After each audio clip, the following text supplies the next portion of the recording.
Welcome back खवातीन वज़ात। अब हम बात करते हैं, हम अभी भी अपनी एक चेयर में बैठे हुए हैं और दफ्तर में भी घंटों हम कुर्सी पे बैठते हैं। लेकिन हमारी रोज़मर्रा की ज़िंदगी का ये हिस्सा बन चुका है कुर्सी पे बैठना या फिर किसी और सोफ़े वगैरह पे बैठना।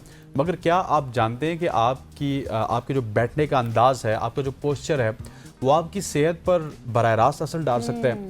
सीधा बैठना सिर्फ आदाब का हिस्सा नहीं, बल्कि ये कमर दर्द, थकन और जिस्मानी जो तनाव है उससे बचाव का एक मौसर ज़रिया भी है। दूसरी तरफ झुककर या फिर गैर मुतवाज़न अंदाज में बैठना लंबे अरसे में आपके लिए संगीन जिस्मानी मसाइल पैदा कर सकता है।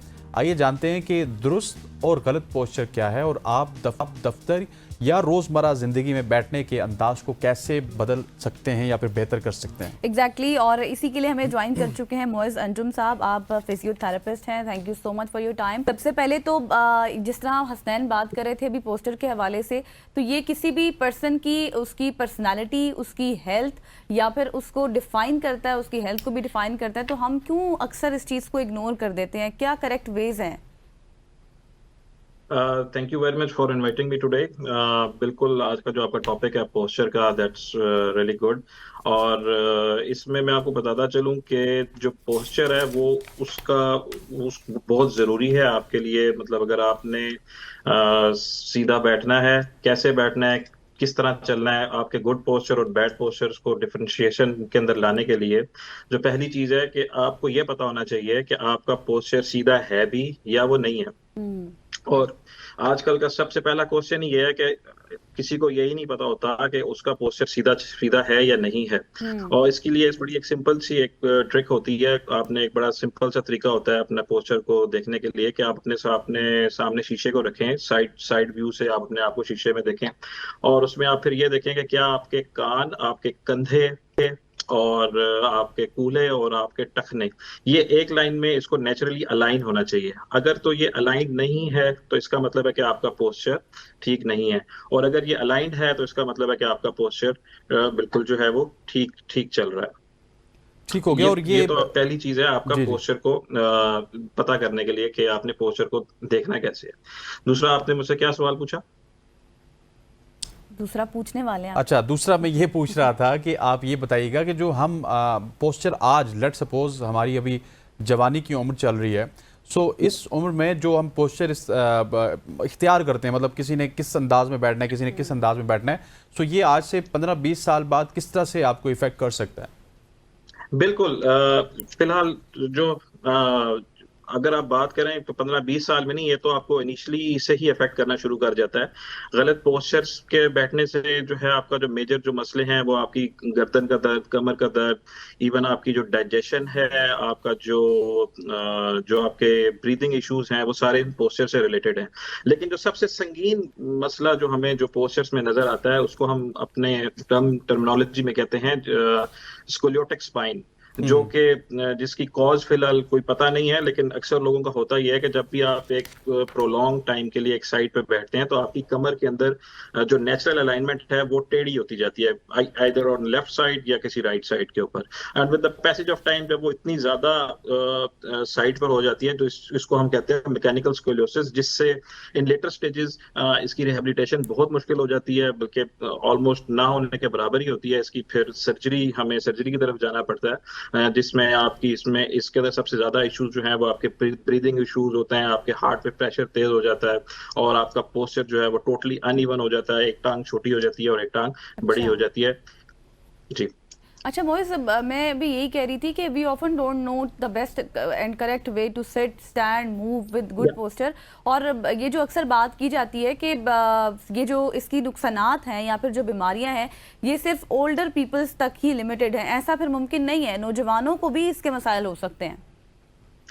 नहीं, बल्कि इसके जो मसाइल हैं वो इस टाइम आजकल हो ही नौजवानों को रहे हैं। ओल्डर पीपल को तो अर्थराइटिस और बाकी किस्म के इश्यूज हैं, उनका पोस्चर से इतना नहीं होता। आजकल जो हमारे पास, इवन मैं भी इधर न्यूजीलैंड में प्रैक्टिस कर रहा हूँ, यहाँ पे भी जो हमारे पास यूजुअली जो पेशेंट्स आते हैं वो पोस्चरल और ये जो सॉफ्टवेयर इंजीनियर्स जो हैं वो ज्यादातर आते हैं, बिकॉज इनका बैठने का स्टाइल और इनको कम से कम 8 से 10 घंटे बैठना पड़ता है। और फिर हम इनको बार बार तलकीन करते हैं कि आपने यहाँ पे बैठना कैसे है, एक गुड सिटिंग पोस्चर आपका क्या होना चाहिए।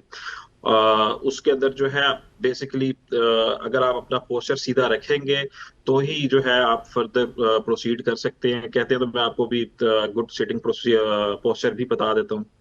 जी बिल्कुल, हम गुजारिश करेंगे हमाद साहब से ज़रा सा आपको फुल पीजीएम में कट कर देते हैं, तो उसके बाद आप हमें पोस्चर भी बता सकते हैं ताकि हमें या फिर हमारी ऑडियंस जान सके कि हम किस तरह से अच्छे सकते हैं, अच्छे से उठ सकते हैं। जी मोइज़, अभी आप फुल कटें, थोड़ा सा पीछे जाके तो आप हमें बता सकते हैं कि क्या पोस्चर हैं जिसको हमें अपनाना चाहिए।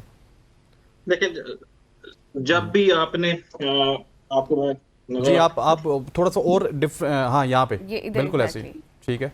जब भी आपको बैठना है, सबसे पहले आपने मेक श्योर करना है कि आपकी जो कमर है सब उसके पीछे जो है लंबर सपोर्ट आप लाजमी रखें पीछे अपने पास। ठीक हो गया। और आपके शोल्डर जो हैं वो बिल्कुल रिलैक्स होने चाहिए, बिल्कुल आपने इरेक्ट बॉडी पोस्चर के साथ नहीं बैठना। और जो आपके फीट्स हैं, जो आपके दोनों पैर हैं, वो आपका पंजा और आपका जो हील है वो दोनों आपका जमीन के साथ टच होना चाहिए। मतलब ऐसा ना हो कि वो हवा में लटका हुआ हो। इसके साथ ही मैं एक और चीज ऐड करना चाहूंगा। अक्सर लोग जो हैं वो सोशल मीडिया या कहीं से भी वो इंफॉर्मेशन लेते हैं कि सही बैठने का तरीका क्या है और कैसे बैठना चाहिए हमें। लेकिन वो फिर भी हमारे पास आते हैं। रिसेंटली भी मेरे पास एक क्लाइंट आया था, उसने कहा कि मैं तो अपना पोस्चर बहुत सीधा रखता हूँ लेकिन फिर भी मेरे जो है वो दर्द हो रहा है। इस टर्मिनोलॉजी को हम कहते हैं रोबोटिक टर्मिनोलॉजी, जिसमें आप अपने मसल्स को ओवर एक्टिव करते हैं और आप कहते हैं कि नहीं मैंने अब सीधा बैठना है, जिसमें आप अपने मसल्स के साथ ज्यादा काम ले रहे हैं और बॉडी आपकी ज्यादा फटीग होने लग जाती है। तो उसमें बेहतर यही होता है कि जब भी आपने बैठना है तो आपने अपने शोल्डर्स और आपकी बॉडी को आपने रिलैक्स रखना है। इनको आप रिलैक्स करके रखेंगे और फिर जो है आप अपना काम अपना आराम से कंटिन्यू। वैसे तो आप बहुत दूर हैं, न्यूजीलैंड इस दुनिया का आखिरी कोना है। आप अगर यहाँ पे होते तो हम आपको बुलाते भी, लेकिन नाजरीन के लिए ये भी बता दीजिएगा कि कुछ ऐसी कोई गाइडलाइंस हैं, कुछ बुक्स हैं या कुछ ऐसे किसी ने गाइडलाइंस दी हूँ बैठने की, उठने की, चलने की, तो वो ताकि आसानी से वहाँ पे पढ़ लें और वहाँ से सीख लें, या फिर यूट्यूब पे कोई लिंक्स वगैरह हैं तो। गाइडलाइंस मैंने अभी इसी मत मैंने वापस आना है और मैंने यही सोचा हुआ है कि मैंने वापस आके सबसे पहली कैंपेन जो है वो सोशल मीडिया पे कैंपेन करेंगे और उसमें हम ये सारा पोस्चरल अवेयरनेस और बाकी भी आपके ऑफिस में कैसे बैठना है और जितने भी जो सिंड्रोम्स चल रहे हैं आजकल, पेरिफॉर्मिस सिंड्रोम और इस तरह की चीजें जो कि पोस्चरल रिलेटेड इश्यूज हैं, तो वो हम मैंने आके उसको मैंने लाजमी अभी ये कैंपेनिंग शुरू करनी है। If somebody has already bad posture तो फिर कोई वर्जिश के जरिए भी उसको ठीक कर सकता है, इस तरह का भी कोई तरीका हो सकता है? बिल्कुल बिल्कुल। अगर मैं अभी आपको यहाँ पे एक्सरसाइजेज में इसलिए नहीं बताना चाह रहा क्योंकि डिफरेंट पोस्चर्स के अंदर डिफरेंट मसल्स की एक्टिवेशन होती है, कुछ की डीएक्टिवेशन होती है। तो हमें पहले देखना पड़ता है कि बॉडी का कन्वेक्सिटी या कॉन्केविटी किधर जा रही है, उसके अकॉर्डिंगली हमने बॉडी के पोस्चर्स के साथ वर्कआउट करना होता है। तो इसमें बेहतर यही होता है कि आप किसी अच्छे फिजियो या कायरो को पहले आप उसको विजिट करें, उसको अपना पोस्चर सही तरह से दिखाएं। जैसे मैंने आपको बताया कि आपने अपने बॉडी की जो नेचुरल अलाइनमेंट है उसको पहले देखना है। और अगर आपको लगता है कि आपकी नेचुरल अलाइनमेंट जो है वो नहीं है और या आपकी बॉडी आगे की तरफ झुकी हुई है या आपका जो कान है आपके टखने के साथ एक वर्टिकल लाइन में मैच नहीं हो रहा, तो इट मीन्स कि आपका बॉडी पोस्चर है। इसमें से कुछ जो छोटी मोटी जो एक्सरसाइज हैं, अगर आप जो यूजुअली जो लोगों का सॉफ्टवेयर इंजीनियर्स का होता है उसमें आपके नेक इश्यूज ज्यादा होते हैं, उसमें आप चिन टक्स एक्सरसाइज होती है कहते हैं, तो चिन टक्स एक्सरसाइज करके मैं दिखा देता हूँ।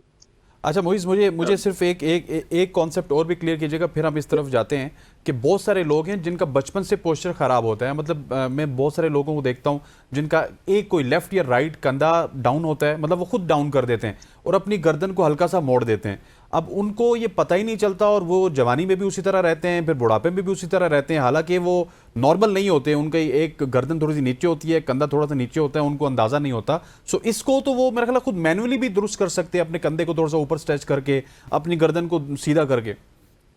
नहीं, इसके अंदर होता यह है कि अगर आपका जो इशू है वो कॉन्जेनिटल चल रहा है और वो बचपन से हुआ हुआ है, तो उसमें आप यूजली इसके अंदर जो है हमें सर्जिकल इंटरवेंशंस करनी पड़ जाती हैं। अगर आपका कॉन्जेनिटल पैदाइशी इशू अगर आपका चल रहा है कोई पोस्चरल रिलेटेड, तो उसमें हम थोड़ी सी कंजर्वेटिव मैनेजमेंट बीच में कर सकते हैं। लेकिन जैसे आप बता रहे हैं कि अगर एक कंधा नीचे और एक कंधा ऊपर है, तो इट मीन्स के उसके अंदर कोई ऐसी कमी है बॉडी के मसल्स के अंदर, या शायद वो मसल है ही नहीं जिसको आप स्ट्रेंथ करना चाह रहे हो, ये भी हो सकता है। But sometimes that depends upon the intensity of the issue के, वो जो आप जो बात कर रहे हैं अब इसके अंदर एक इशू होता है टॉर्टिकोलिस उसको हम कहते हैं, जिसमें गर्दन आपकी टेढ़ी हो जाती है। उसको भी सीधा करना वो भी काफी एक बड़ी लंबी रिहेबिलिटेशन होती है, और अक्सर औकात जो है उसमें हमें सर्जिकल इंटरवेंशन लानी पड़ जाती है। इसमें अक्सर बच्चों की गर्दन जो है वो टेढ़ी हुई भी होती है। मोइज, आप एक्सरसाइज के हवाले से बता रहे थे कुछ कि मैं अगर प्रैक्टिकल करके बता दूं तो वो बता दीजिएगा। उसमें होता ये है कि अगर तो हम गर्दन की लेट से बात करते हैं, कोई बंदा कहता है कि मेरा फॉरवर्ड हेड पोस्चर है, मेरे पोस्चर आगे आए हुए हैं और मेरी गर्दन में दर्द रहता है, मैं अपना कंप्यूटर नहीं सही तरह यूज कर पा रहा। जैसे मैंने आपको पहले सिटिंग पोस्चर भी बताया, अगर तो वो सिटिंग पोस्चर जो है वो एक सॉफ्टवेयर इंजीनियर है, वो अपनी यूज कर रहा है, ज्यादा उसका लैपटॉप यूजेज है, तो सबसे पहली चीज तो ये है कि उसका जो लैपटॉप है वो 90 डिग्री पे बिल्कुल सामने होना चाहिए। दूसरी चीज एक्सरसाइज जो करनी है, उसने हर 30 to 40 मिनट्स के बाद उसने थोड़ी सी एक्सरसाइज करनी है, जिसमें जो पहली चीज है जिसको हम कहते हैं चिन टच, जिसमें आपने अपनी चिन को बिल्कुल पीछे की तरफ लेके जाना है और 5 सेकेंड्स के लिए होल्ड करना है। तो इससे ये होगा कि ये अगर मैं इसको पीछे लेके जा रहा हूँ, दैट मीन्स के आप अपने कानों को अपनी एड़ियों के साथ, टखनों के साथ आप उसको ऐसे तो सांस बंद होगा मोइज, तो ऐसे मतलब अपनी चिन को पीछे लेके जाके थोड़ा सा सांस को रोकना है। नहीं, ये सांस बंद होने में कोई बात नहीं होती, लेकिन you have to just hold it for 5 seconds. इसको सिर्फ आप 5 सेकेंड्स के लिए होल्ड करेंगे और उसके बाद उसको दोबारा रिलैक्स करें। ये सिर्फ कोई एक मतलब इतनी कोई मुश्किल एक्सरसाइज नहीं है, लेकिन it makes a huge difference. Second exercise जो है उसमें आपने सिर्फ अपने यहाँ पर हम न्यूजीलैंड में इसको रॉक एंड रोल एक्सरसाइज कहते हैं, जिसमें आपने सिर्फ अपने कंधों को जो है वो सर्कुलर घुमाना होता है, ताकि आपके एकदम बिल्कुल ऐसे। मोइज, इंशाल्लाह आप जब पाकिस्तान आएंगे तो आपको यहाँ पे बुलाएंगे हम, और लाइव ये एक्सरसाइज जब आप करेंगे तो सब आवाम को समझ आएगी। Thank you so much for joining us. ख़वातीन और ज़ात, यहाँ पे वक्त हो जाता है एक शॉर्ट सी कमर्शियल ब्रेक का। ब्रेक लेते वापस आते हैं, स्टे विद अस।